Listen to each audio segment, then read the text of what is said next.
रोज रोज सुता तानी नीचे ही चटाई करब नहीं काम कोनो बानी खिसियाई। ए स्वामी जी सुनिए, रोज रोज सुता तानी नीचे ही चटाई करब नहीं काम कोनो बानी खिसियाई।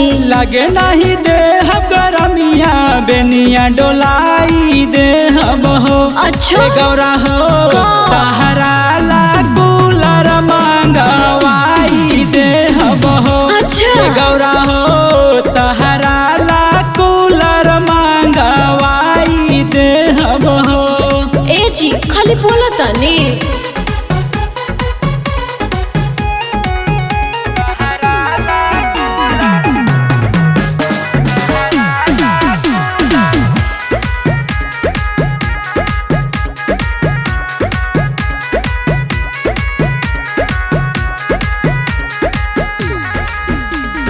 हमारा से एहो राजा रोज रोज भांगना पिसाई हो।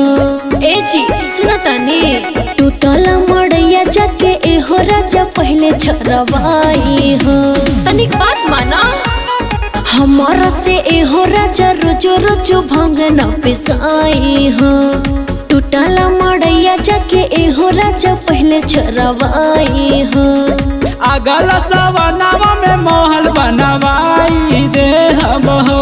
ए गौरा हो तहरा ला कूलर मांगवाई दे हम हो। खाली बोला ए गौरा हो तहरा ला कूलर मांगवाई दे हम हो। देखी मंगवा दी, खाली बोला मत।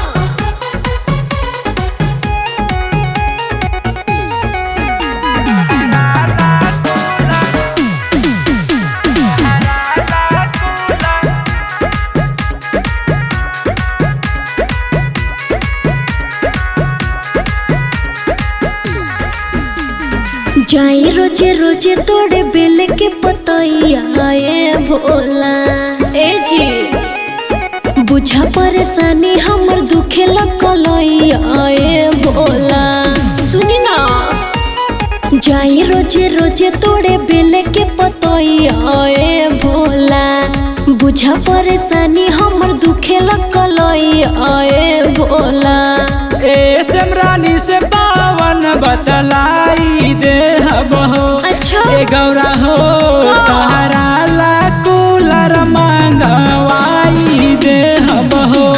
ए गौरा हो तहरा ला कूलर मांगवाई दे हम हो। ए गौरा अब तब भांग पिला दा। अच्छा ले।